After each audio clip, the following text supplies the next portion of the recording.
Dear friends, I am Dr. Urmi Satyan, and for today's video lecture, I have taken some selected chapters from St. Coleridge's treatise Biographia Literaria.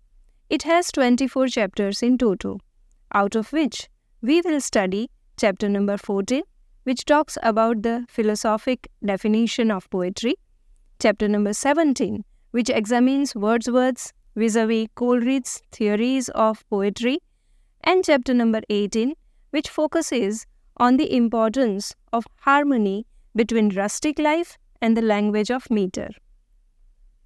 In these three chapters, Coleridge shares his views on the objective, purpose, and style of Wordsworth's as well as his own theory of poetry. Before opening the discussion on Biographia Literaria, we need to discover its roots, and surprisingly, we find them in Wordsworth's preface to lyrical ballads. We know that Wordsworth wrote the preface at the request of his friends, mainly Coleridge. We also know that the preface became a matter of controversy among the groups of poets and critics who believed that Wordsworth's lyrical ballads are less refined. And in this controversy, Coleridge was always mentioned. It is this controversy that compels Coleridge to write Biographia Literaria, where he clarifies the difference between Wordsworth's and his own theory of poetry. Coleridge never agreed with Wordsworth's theory of poetry. He found Wordsworth's poetry as erroneous in principle. Not only that, he also finds a contradiction between Wordsworth's theory and the way he practiced writing poetry. In Biographia Literaria, Coleridge explains in what points he coincides with Wordsworth's opinion and in what points he differs altogether. At the outset, Coleridge talks about the two cardinal points to write poetry. First is the element of novelty, and second is the power of stimulating excitement. Coleridge and Wordsworth discussed that the element of novelty is incorporated by the modification of colors of imagination, and a reader's sympathy is excited by adhering to the truth of nature. There was a mutual understanding between Wordsworth and Coleridge that the subjects and characters for poetry will be taken from ordinary life and the provincial vicinity. They also decided that some supernatural elements will be selected to provide dramatic truth to poetry. With these two ideas, Wordsworth and Coleridge started their endeavor to write lyrical ballads. As per their mutual understanding, Coleridge majorly focuses on the supernatural characters or incidents, and Wordsworth selects the subject matter and its suitable language from rustic life. Wordsworth's preface defines poetry as a spontaneous overflow of powerful feelings recollected in tranquility, whereas Coleridge emphasizes on the use of supernatural elements in poetry that enables readers to willingly suspend the disbelief that arises due to any incongruous yet enchanting presentation of life. Coleridge believes that such suspensions enhance the reader's poetic faith. He wrote poems like The Ancient Mariner, The Dark Lady, Christabel, and Kubla Khan, where we, the readers, literally suspend any intervention of disbelief and derive the pure pleasure of reading. Coleridge examines Wordsworth's idea of poetry.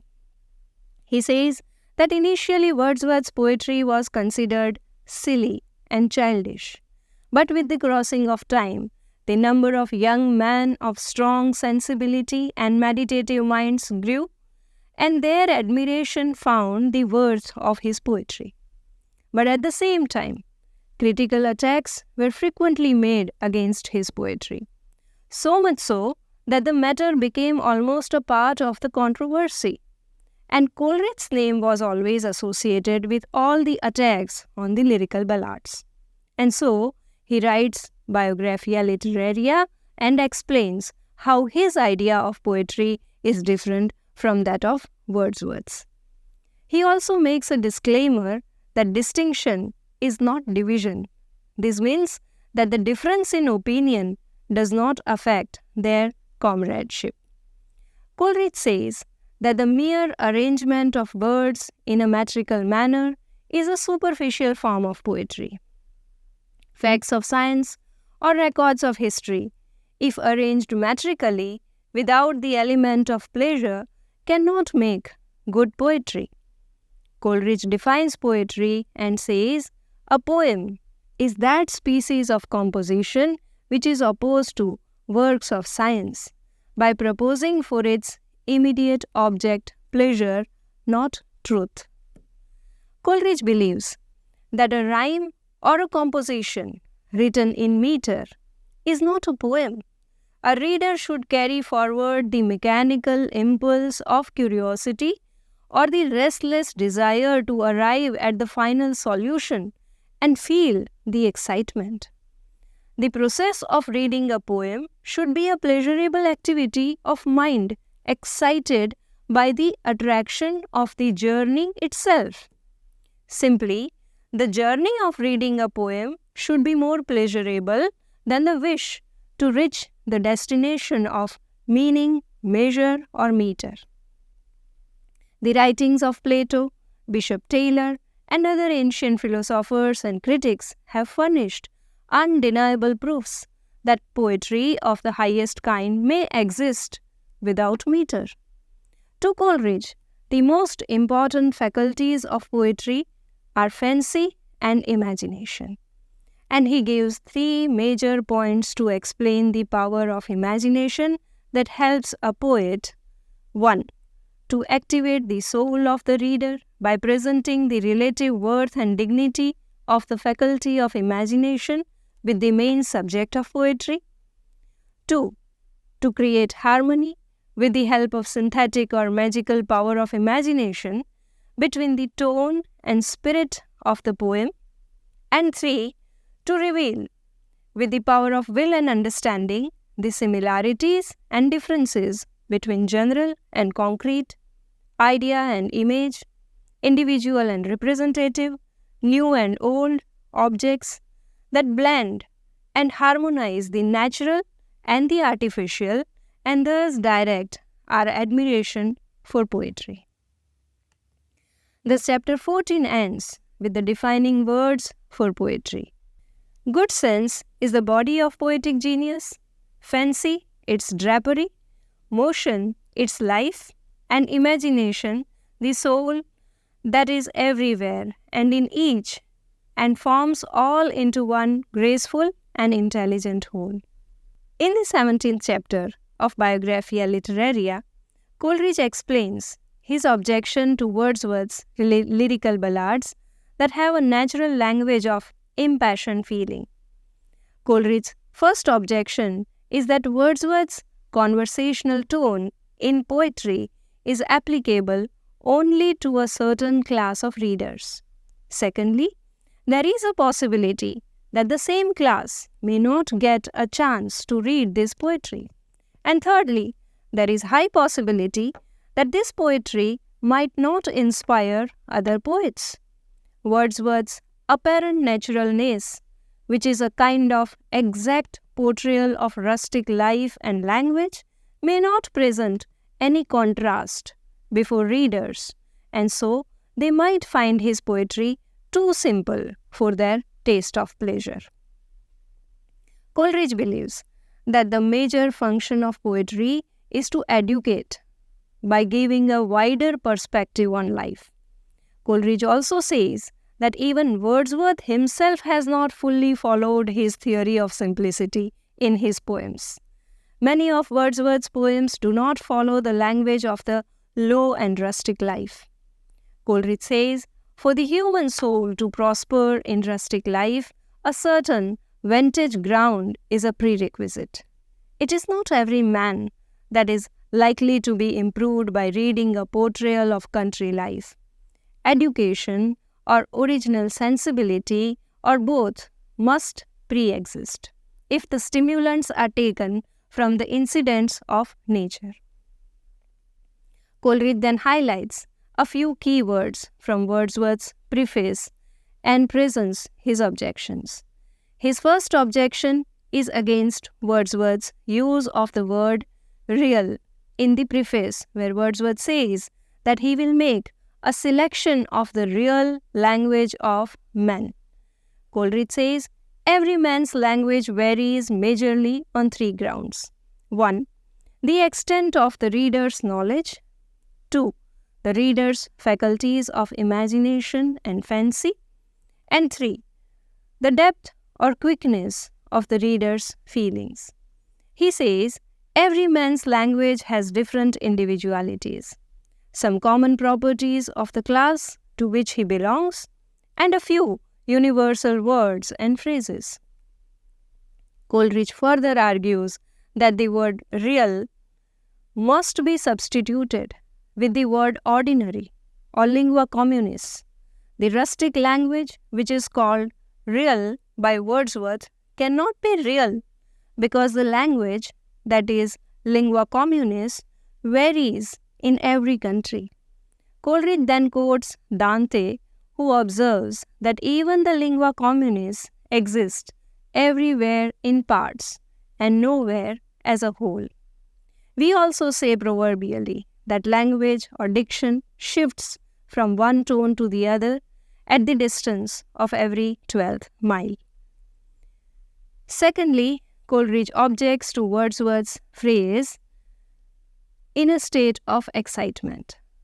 Coleridge says that the words expressing joy, grief, or anger depend on the number and quality of the general truths, conceptions, and images that are previously stored in the mind of the speaker. For the property of passion is not to create, but to set in increased activity.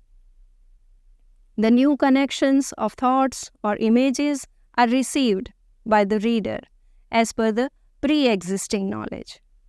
For example, if I say, imagine a tree for a minute. Now, a person from India might imagine a mango or a banyan or a peepal tree. A person from Canada might imagine a maple tree, and a person from Kenya might imagine mabuyu. So, our faculty of imagination is based on pre-existing knowledge. Thirdly, Coleridge doesn't appreciate a poet who uses some phrases repetitively just to keep hold of the subject or to give the reader time to recollect in tranquility and contemplate. Coleridge ends this chapter by saying that such repetitions do not help readers to recollect. Rather, provide nothing but apparent tautologies of intense and turbulent feeling. The 18th chapter of Biographia Literaria begins with Coleridge's statement that Wordsworth's attempt to write poetry in the rustic language is impracticable, and if not so, useless.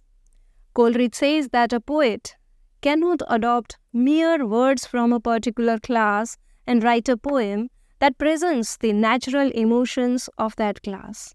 For such adoption, a poet has to follow the order of that language or diction. A poet has to have in-depth knowledge of that language or diction. Coleridge argues against Wordsworth's first assertion that the language of prose and metrical composition have no difference. He quotes from the preface, where Wordsworth says, "There neither is nor can be any essential difference between the language of prose and metrical composition." Coleridge disagrees with this and says that as reading differs from talking, the language of prose ought to differ from the language of verse. Coleridge highlights the word essential from the same quotation and explains the difference between essence and existence. He says that the word essence signifies a particular thing that is basic to the construction of an idea or an object. any essential idea or object will certainly have some philosophical precision. Contrary to it, the word existence signifies something that is superinduction of reality. Essence also signifies difference between two modifications or creations of the same substance. He explains that the architecture of Westminster Abbey is essentially different from that of St. Paul's, despite the fact that both are built with same blocks and form and query. Coleridge argues against Wordsworth's second assertion, given in the preface, that some of the most interesting parts of the best poems will be found to be strictly the language of prose. Coleridge argues that it is not only the language that makes prose or poetry more beautiful and expressive. He says that a good work of prose or poetry depends on three features. 1. Appropriate construction and the order of the words in the sentences. 2. The selection of befitting figures of speech. And 3. Their frequency of use at appropriate occasions. It is the combination of these three that add value to the work of prose or poetry. Next, Coleridge exclusively explains the role of meter in poetry. First, he talks about the origin of meter. For Coleridge, meter is a supervening act of will and judgment for the purpose of pleasure. Firstly, he argues that elements of meter find their roots in the state of excitement. So the meter should be accompanied by the natural language of excitement. And secondly, if these elements of meter are artificially employed as parts of the poetic design with a view to blend delight with emotions, the spontaneity of expression will be affected. For delight or pleasure, a poet will frequently use a picturesque and vivifying language and not the natural language of spontaneity, the language that Wordsworth believes in. Secondly, Coleridge talks about the effect of meter. He gives a kitchen allegory and says that meter is like yeast. Like yeast, in bakery items, meter also goes unnoticed. Nevertheless, as yeast enhances the taste and texture, meter also tends to increase the vivacity and susceptibility both of general feelings and attention. Thirdly, Coleridge talks about the properties of meter. He says meter is an intermedium of affinity. He gives us an allegory from technical chemistry and says that meter is like mordant, as mordant forms a bond between dye and fiber. Meter functions to connect poetry with its impression. It can make or mar the impression as well as the effect of poetry. Coleridge says that Wordsworth associates poetry with passion, and every passion has its proper pulse, characteristics, and modes of expression. But if any poet employs meter to justify a mere demand for it, that results mostly into an unusual state of excitement. Fourthly, Coleridge says that poetry should be an organized whole, where all parts are assimilated to the more important and essential part of poetry. He says the composition of a poem is among the imitative arts, and this imitation is different to copying. And lastly, and very emphatically, Coleridge gives concluding remarks that there ought to be an essential difference between the language of prose and of metrical composition. Dear students, Biographia Literaria explains poetry and its essential features from Coleridge's point of view. Coleridge presents a rational account of his claims, clarifications, justifications, and disclaimers about his theory of poetry and concurrently shows how radically his theory of poetry differs from Wordsworth's.